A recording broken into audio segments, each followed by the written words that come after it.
Hello aspirants. तो मैं ये वीडियो आपके लिए D++B TGT SST के लिए लेकर आई हूँ, जिसमें हम NCERT को फॉलो करने वाले हैं और मैं यहाँ पर करवाऊंगी आपको मॉडर्न इंडिया। ठीक है, मॉडर्न इंडिया करवाऊंगी। ये मेरे नोट्स हैं जो मैंने पहले से आपके लिए तैयार करके रखे हैं। और मॉडर्न इंडिया क्योंकि जो वो है, मैंने 6th क्लास की हिस्ट्री भी कंप्लीट करवा दी है NCERT से, बट इसमें D++B में वो इतनी पूछी नहीं जाती है। फिर भी आप उसको एक बार देख लेना, 1-2 क्वेश्चंस उसमें से आएंगे। और ना तो एंशिएंट हिस्ट्री से आते हैं इतने क्वेश्चन, ना ही मिडिवल से। जितने आते हैं मॉडर्न इंडिया में आते हैं। और मॉडर्न इंडिया में भी कहाँ से कहाँ तक आते हैं ज्यादा, वो आते हैं या तो 1857 के रिवोल्ट से ज्यादा तो, और या फिर INM मतलब कि इंडियन नेशनल मूवमेंट से। ठीक है, तो इस चैप्टर में मैं 1857 के रिवोल्ट से पहले की आपका बेस क्लियर करूंगी, या ऐसे सोच लो कि बेस क्लियर करने की कोशिश करूंगी। अगर आपने इस तरीके से आप अपनी तैयारी की तो वो बहुत ज्यादा आपके लिए फायदेमंद होगी। चलो, तो हमें क्या क्या पढ़ना है, देखो 1757 से 1947 तक का इंडिया और प्लासी से आजादी तक का इंडिया, जिसमें हम 1498 से पहले क्या करेंगे, 1857 की रिवोल्ट तक का पढ़ेंगे हम। तो आप सबको पता होगा, जैसे कि आपने सीटेट की तैयारी की होगी तो आप सबको पता होगा कि 1498 में क्या हुआ था। 1498 में वास्को डी गामा जो एक पुर्तगाली था, वो भारत आया था समुद्री मार्ग से। उसने भारत की खोज की थी। उसने भारत की खोज नहीं की, भारत तक आने वाले सी रूट की खोज की थी। ठीक है, इंडिया की सी रूट की खोज की थी, क्योंकि इंडिया तो पहले से ही था। देखिए, इसको किसने भेजा था, इसको भेजा था स्पेन की जो महारानी थी, उन्होंने भेजा था। ठीक है, और जो स्पेन की महारानी और पुर्तगाल के जो राजा थे वो लोगों को भेज रहे थे। तो 1498 से पहले 1498 से पहले क्या हुआ था, पुर्तगाल या स्पेन के एक महारानी ने क्या किया था। स्पेन की महारानी थी इजाबेला। कौन थी, इजाबेला। इजाबेला ने क्या किया था, एक और यात्री को भेजा था, कोलंबस को, जो कहाँ से था, इटली से था। आप सबको पता है। तो इटली से था कोलंबस, उसने अपनी यात्रा शुरू की थी, भारत को खोजने की यात्रा। पर उसने क्या किया था, जैसे कि अर्थ गोल है, तो उसने ये यहाँ पे स्पेन था, उसने सोचा मैं वेस्ट से शुरू करूंगा तो एंड में मैं आ जाऊंगा इंडिया में। बट उसको यहीं पर ही नॉर्थ अमेरिका वाले मिल गए। उसने सोचा ये रेड है, तो उन्होंने उसका नाम दे दिया रेड इंडियन। ठीक है, कोलंबस ने उसकी खोज की थी, किसकी, उसको मिल गया था अमेरिका। ओके, आगे जैसे पुर्तगाल से थे ये वास्को डी गामा। कौन थे, पुर्तगाल से थे। ठीक है, और ये कहाँ से अपनी जर्नी स्टार्ट करते हैं, ये क्वेश्चन आता है कि वास्को डी गामा ने कहाँ से अपनी जर्नी स्टार्ट की थी। तो इसने की थी कहाँ से, लिस्बन से। कहाँ से की थी, लिस्बन से।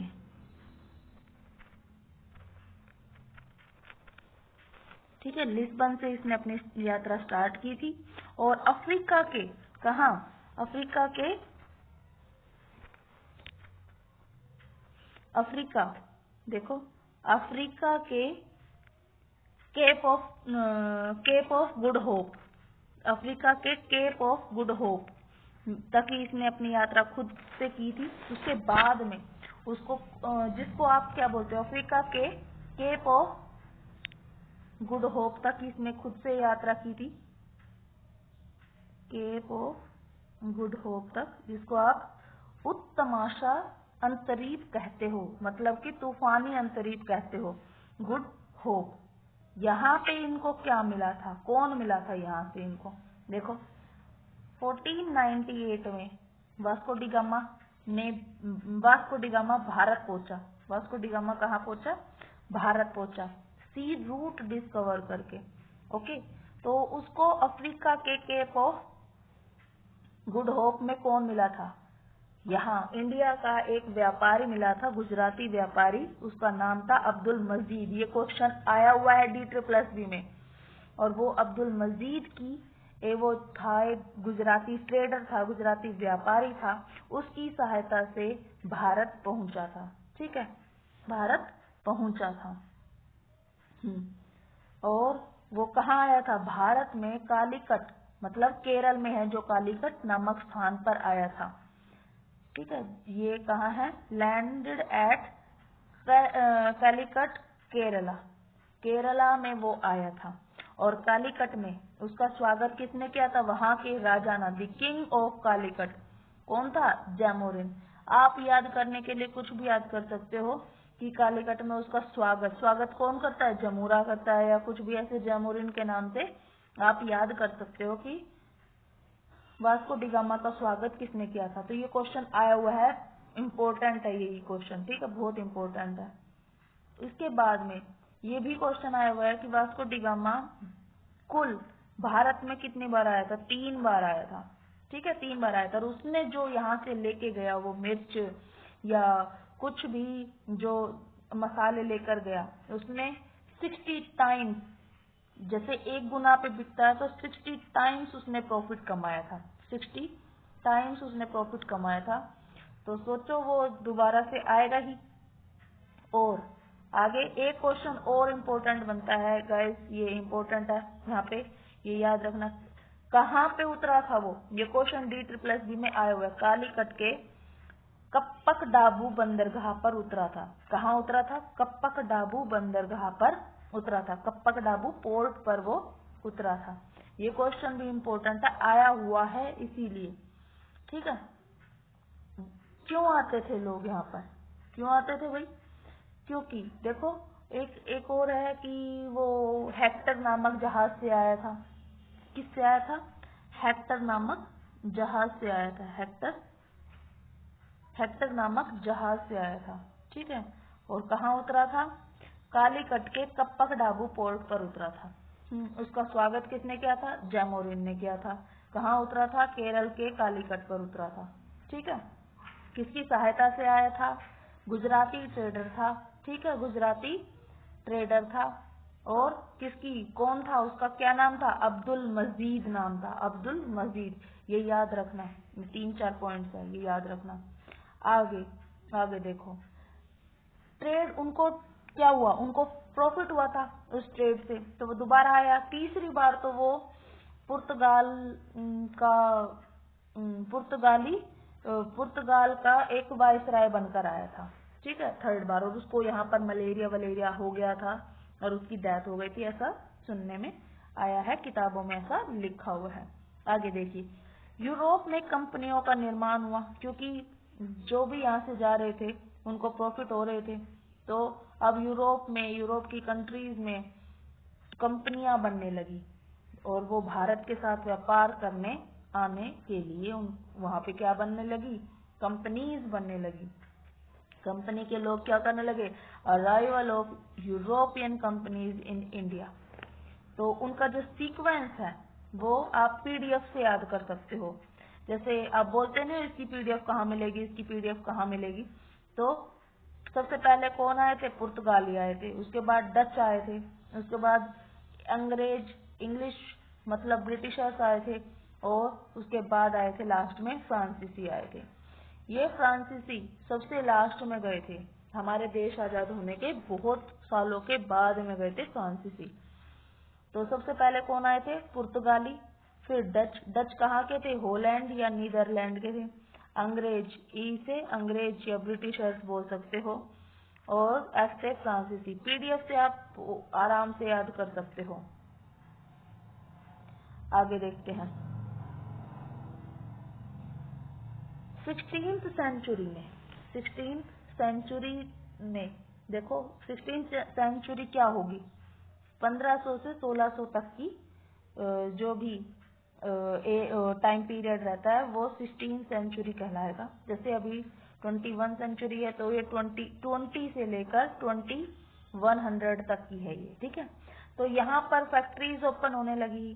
तो देखो जो 17th सेंचुरी थी वो किसकी थी? पुर्तगालियों की थी। पुर्तगाली ही यहाँ पर आके रहने लगे थे। उसके बाद में डच, फिर इंग्लिश एंड फिर फ्रेंच। तो जो इन्होंने जो फैक्ट्रियां स्टार्ट की थी, यहाँ पे फैक्ट्रियां स्थापित की थी, ओपन की थी, उनका फर्स्ट फैक्ट्रीज पूछ ली जाती है। तो आपको ये याद रखना बहुत जरूरी है कि फर्स्ट फैक्ट्री ऑफ पुर्तगाली कौन सी थी या कहाँ खुली थी, डचेज ने कौन सी फैक्ट्री खोली थी। देखो यूरोपियन ट्रेडर्स, यूरोपीय अधिकारियों को फैक्टर कहा जाता था।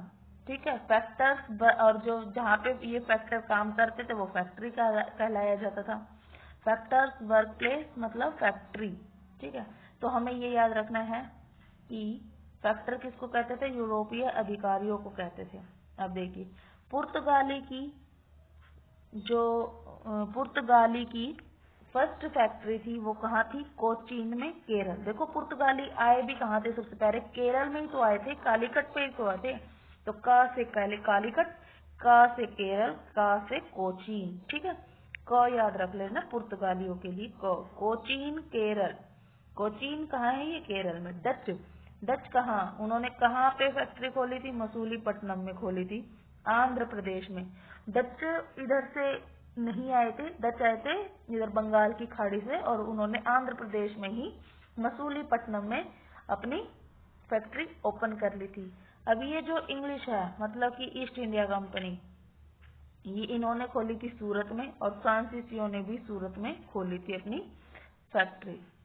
ठीक है, अब देखो सबको ट्रेड अपने व्यापार में प्रॉफिट हो रहा था, तो पुर्तगालियों ने भी यहाँ पे फैक्ट्री खोली थी, डचों ने भी यहाँ पे फैक्ट्री खोली थी, इंग्लिश ने भी यहाँ पे फैक्ट्री खोली थी, और फ्रेंच लोगों ने भी यहाँ पे फैक्ट्री खोली थी। तो जो भी ज्यादा से ज्यादा प्रॉफिट कमाने की कोशिश करेगा तो वो सोचेगा कि मैं अपने अराइवल्स को यहाँ से हटाऊं, अपने सामने से हटाऊं। तो वो क्या करेगा? उसको प्रॉफिट ज्यादा से ज्यादा पाने के लिए क्या करेगा? एक तो सबसे पहले भारतीय राजाओं से टैक्स में छूट मिल जाए तो उनको ज्यादा से ज्यादा प्रॉफिट होगा। एक प्रतिस्पर्धा समाप्त हो जाए, जैसे कि ये पुर्तगाली, डच और फ्रांस यहाँ से चले जाएं तो उनको सिर्फ और सिर्फ एकाधिकार हो जाएगा, कंपटीशन एंड हो जाएगा, एंड ट्रेडिंग मोनोपोली हो जाएगी, व्यापारिक अधिकार हो जाएगा उनका, इंग्लिश का। तो उन्होंने क्या किया? इन सब से अब युद्ध करना शुरू कर दिया, इनको हटाने लग गए वो। इंग्लिश वर्सेस पुर्तगाल, English versus Dutch, English versus French, इन सब को पहले वो हटाने लगे। तो इंग्लिश लोगों ने जो भी युद्ध किया तो उसको कहा गया आंग्लो बोला गया इनको, आंग्लो। तो जैसे जो भी होगा आंग्लो पुर्तगाली ये युद्ध हुआ सबसे पहले यही युद्ध हुआ था, आंग्ल पुर्तगाली। देखो बैटल ऑफ स्वाली, सबसे पहले यही युद्ध हुआ था गुजरात में, स्वाली की लड़ाई कहाँ हुई थी? ये गुजरात में हुई थी, 1611 से 1612 में। ठीक है, 1611 से 12 में। ठीक, और जो एंग्लो मतलब कि अब जहाँ पे भी एंग्लो लिखा होगा समझ जाने ये इंग्लिश है, ब्रिटिशर्स है। ठीक है, तो ब्रिटिशर्स की तरफ से कौन लड़ रहा था भाई? थॉमस बेस्ट लड़ रहा था, थॉमस बेस्ट। सोच लेना कि उन्होंने अपनी तरफ से बेस्ट आदमी को यहाँ पर लगाया था सबसे पहला युद्ध लड़ने के लिए, थॉमस बेस्ट। तो आप बेस्ट से याद करना। और इधर पुर्तगाली में नेवल कमांडर था। ठीक है, युद्ध का नेतृत्व एंग्लो की तरफ से कौन कर रहा था? थॉमस बेस्ट कर रहा था, बेस्ट। तो कौन इसमें जीता था? इसमें एंग्लो ही जीते थे, मतलब कि ब्रिटिशर्स ही जीते थे। उसके बाद में उन्होंने युद्ध किया, फिर उन्होंने काफी टाइम तक वेट किया। उन्होंने क्या किया? काफी टाइम तक वेट किया। इतने में वो क्या करते रहे? इंडिया के ऊपर अपना सोचते रहे कि थोड़ा बहुत हमें छूट मिल जाए टैक्स में, ऐसे वो सोचते रहे और इंडिया में सिर्फ व्यापार करने लगे। क्योंकि किसका राज था यहाँ पे?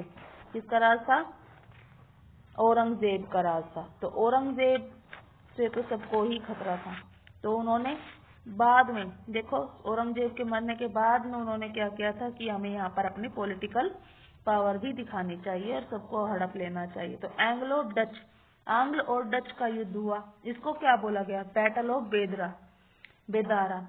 आप ऐसे बोल सकते हो कि उन्होंने डच को भी बेदर कर दिया था, मतलब कि दर दर भटका दिया था, बेदर कर दिया था। बेदरा का युद्ध कब हुआ था?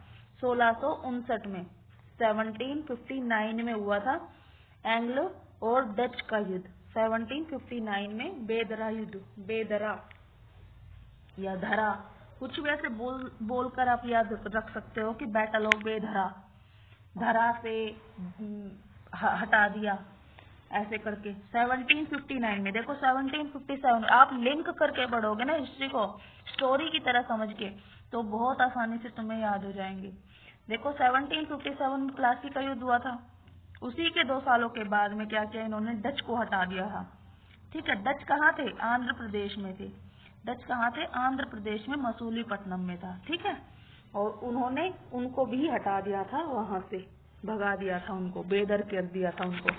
उसके बाद में उन्होंने अगले ही साल एंग्लो फ्रेंच वॉर हुआ। आंग्ल और फ्रांसीसी युद्ध हुआ, बैटल ऑफ वांडीवोश। उन्होंने इस बार तो वोश ही कर दिया, बिल्कुल धो दिया, सबको पछाड़ दिया। फ्रांसीसी को तो वोश ही कर दिया, धो दिया उनको, वोश कर दिया, वांडीवोश। 1760 में जब डचों को बेधरा कर दिया था, उसके बाद में उन्होंने फ्रेंच लोगों को वोश कर दिया अगले साल ही। ठीक है, ऐसे याद रखना, लिंक करके पढ़ना है, स्टोरी बना के कनेक्ट करके पढ़ना है। ठीक है, स्टोरी बनाकर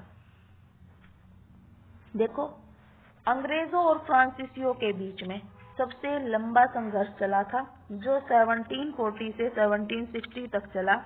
इसे कर्नाटक का युद्ध, कर्नाटक वॉर कहा जाता है। जो फ्रेंच के बीच में और अंग्रेजों के बीच में लड़ाई हुई थी, उनको कर्नाटक वॉर के नाम से जाना जाता है। कर्नाटक वॉर, एंग्लो फ्रांसीसी युद्ध। अब देखो, पर जो बीच बीच में 2-3 युद्ध होते रहे थे कर्नाटक के युद्ध के नाम पे, कर्नाटक युद्ध 1, 2, 3, पर जो लास्ट में था थर्ड एंग्लो फ्रेंच वॉर, कौन सा? वोश करने वाला, वांडी वोश वाला, वो निर्णायक डिसीजन वाला बैटल था, निर्णायक युद्ध था। इसमें अंग्रेजों की जीत हो गई थी। ठीक है, वांडी वोश। तो यहाँ पर हमारा ये, अभी मैं थोड़ा बेस बना रही हूँ आपके लिए, अच्छे से समझा रही हूँ। आप प्लीज इसको, वीडियो को देखना और शेयर करना एंड लाइक करना। Okay, and please subscribe my channel. कल मिलते हैं इसी के आगे की स्टोरी से लिंक कर करके मैं आपको हिस्ट्री पूरी अच्छे से याद करा दूंगी। इसको एक बार सुनोगे तो अच्छे से लर्न हो जाएगी। ये लर्न करने की जरूरत नहीं है, लिंक करोगे। जैसे कि सबसे पहले 1611 में 1611-12 में उन्होंने क्या किया था? सबसे पहले पुर्तगालियों से युद्ध किया था। ठीक है, और तब आंग्लों की तरफ से कौन था? सबसे बेस्ट आदमी उन्होंने क्या किया था? सबसे बेस्ट आदमी अपना उन्होंने भेजा था, तो थॉमस बेस्ट था। ठीक है, और तब क्या हुआ था? पुर्तगाली कहाँ तक सिमट कर रह गए थे? सिर्फ और सिर्फ पुर्तगाली सिमट कर रह गए थे गोवा तक। अब पुर्तगाली कहीं और नहीं थे, सिर्फ और सिर्फ उन्होंने अपने गोवा को ही हेडक्वार्टर बना लिया था। कहाँ? गोवा को। ठीक है, और उसके बाद में उन्होंने डच के साथ में ये लड़ाई लड़ी थी, काफी टाइम वेट किया उन्होंने। प्लासी का युद्ध उन्होंने लड़ा था सबसे पहले 1757 में, ऐसे याद करो। उसके बाद में 2 सालों के बाद में उन्होंने डचों को हरा दिया था, आंध्र प्रदेश मसूलीपट्टनम से हरा दिया था।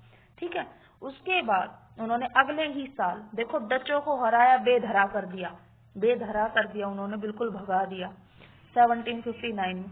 अगले साल 1716 में उसने क्या किया? उन्होंने क्या किया? पुर्तगालियों को बिल्कुल वोश कर दिया, वांडी वोश कर दिया। ठीक है, ऐसे लर्न करो तुम। ठीक है, तो हम यहाँ पर अपनी वीडियो को फिनिश कर रहे हैं और कल मिलते हैं इसी के आगे ही। Okay, bye bye.